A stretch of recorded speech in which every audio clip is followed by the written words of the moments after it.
Jangan lupa subscribe channel YouTube TVRI Bengkulu, like, komen, dan nyalakan notifikasinya. Balik lagi di Opini Obrolan Pagi ini masih dengan tema yang sama, yaitu pengetahuan tradisional bersama dengan Mas Imam selaku budayawan lokal. Mas Imam sendiri melihat cuaca Bengkulu gimana, Mas, beberapa hari kebelakang ini? Jadi luar biasa ya Mbah ya. Kadangan kita ini malam habis mandi itu terasa begitu panas begitu ya. Apa hatinya ya lagi panas ya, tapi mudah-mudahan enggak ya.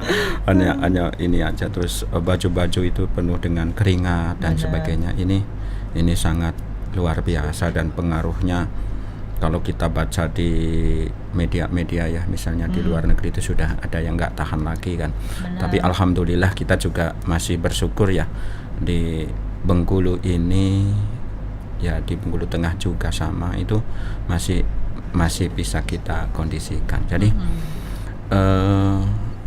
kita ya sebagai masyarakat, kalau kita kaji lagi itu memang ada pengaruhnya dari perilaku manusia ya? Benar. Karena seperti sekarang aja misalnya sampah bertumpukan itu kan juga mempengaruhi dari kondisi lingkungan ya. Kalau lingkungan ya udah terpengaruh dari cuacanya. Iya gitu betul kan. Karena di ajaran agama juga ada ayat yang berbunyi bahwa kerusakan di bumi dan di laut itu disebabkan oleh tangan manusia. Dan kita mestinya begini ya, kita sama-sama ya saling mengingatkan bahwa kita ini adalah sebagai khalifah Tuhan ya, dalam kata Allah di waktu penciptaan bumi dan langit. Sebelum menciptakan bumi itu menjadi sebuah perdebatan antara malaikat dengan Allah bahwa manusia itu akan diciptakan sebagai khalifah di bumi. Itu artinya tugas khalifah itu adalah menjaga bumi. Nah,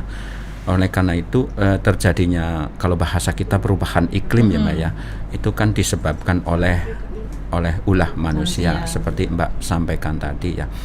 Salah satu penyebabnya ya diantaranya misalnya sampah yang berserakan, bertumpuk-tumpuk ya, karena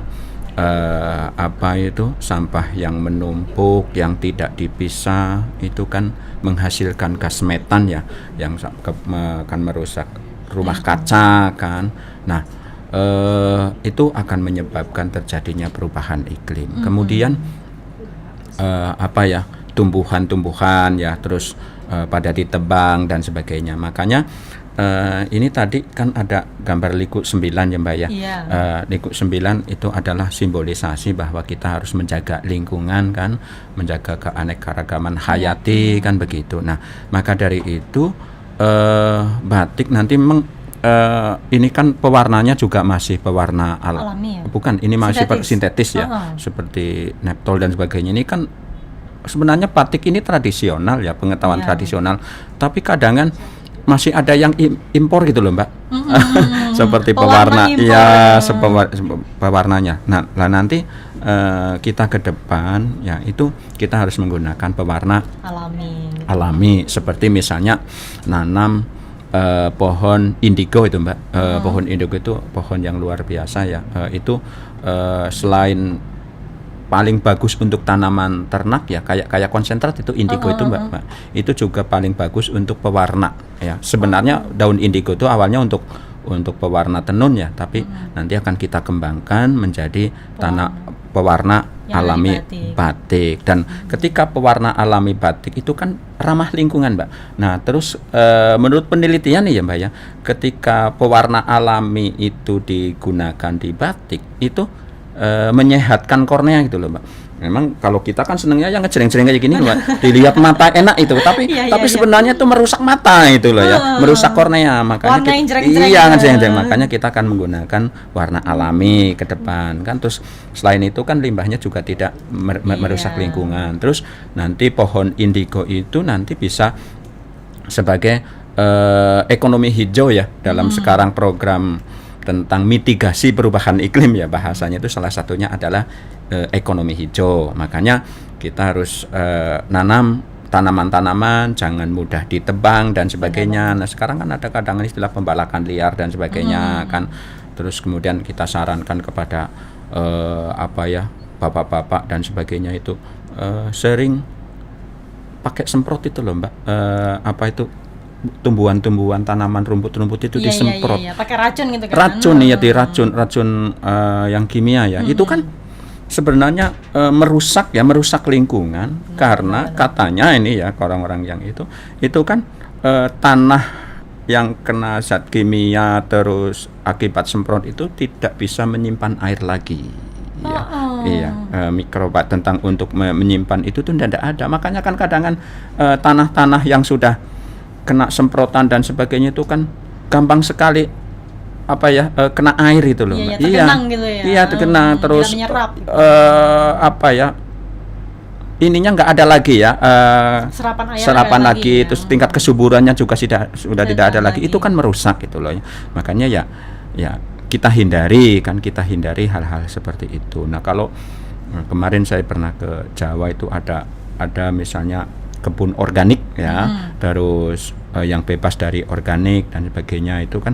Nah, mari kita yang di Bengkulu ini dalam rangka mitigasi atau iklim perubahan iklim menjaga ini ya harus sikap kita itu kan termasuk mungkin kita melalui pesan-pesan moral melalui batik juga bisa itu dari kan begitu. Batik dan juga perilaku manusia dalam menjaga begitu, lingkungan. Ya, Oke, untuk Mas Imam dan juga pemirsa di rumah yang mungkin hari ini ya punya aktivitas di luar rumah nih, saya pengen bagi informasi dulu nih terkait dengan cuaca di Bengkulu di 9 kabupaten dan 1 kota yang berlaku mulai hari ini. Kita lihat bersama-sama.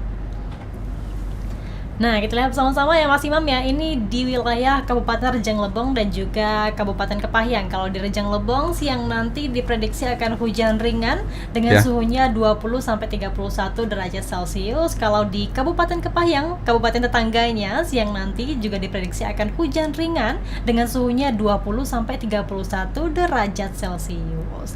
Kita lihat lagi untuk wilayah selanjutnya di Kabupaten Bengkulu Utara dan juga Kabupaten Mukomuko. Nah, kalau di Bengkulu Utara siang nanti diprediksi akan hujan ringan juga dengan suhunya 23-32 derajat Celcius. Kalau di Kabupaten Mukomuko siang nanti juga diprediksi akan hujan ringan dengan suhunya 23-32 derajat Celcius. Kita lihat lagi untuk wilayah selanjutnya.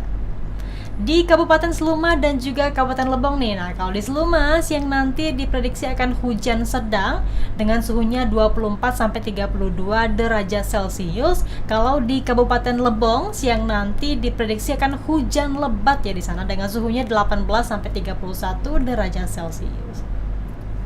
Next kita lihat lagi wilayah selanjutnya di Kabupaten Bengkulu Selatan dan juga Kabupaten Kaur. Nah, kalau di Bengkulu Selatan siang nanti diprediksi akan hujan ringan dengan suhunya 23-32 derajat Celcius. Kalau di Kabupaten Kaur siang nanti diprediksi akan hujan ringan juga dengan suhunya 24-32 derajat Celcius. Nah, terakhir kita lihat untuk wilayah Kota Bengkulu dan juga Bengkulu Tengah. Kalau di Kota Bengkulu nih siang nanti diprediksi akan hujan ringan dengan suhunya 24-32 derajat Celcius. Kalau di Kabupaten Bengkulu Tengah siang nanti diprediksi juga akan hujan ringan dengan suhunya 22-32 derajat Celcius. Jadi mayoritas 9 kabupaten dan 1 kota hari ini ya diprediksi hujan ringan hingga lebat tadi ya Mas Imam ya.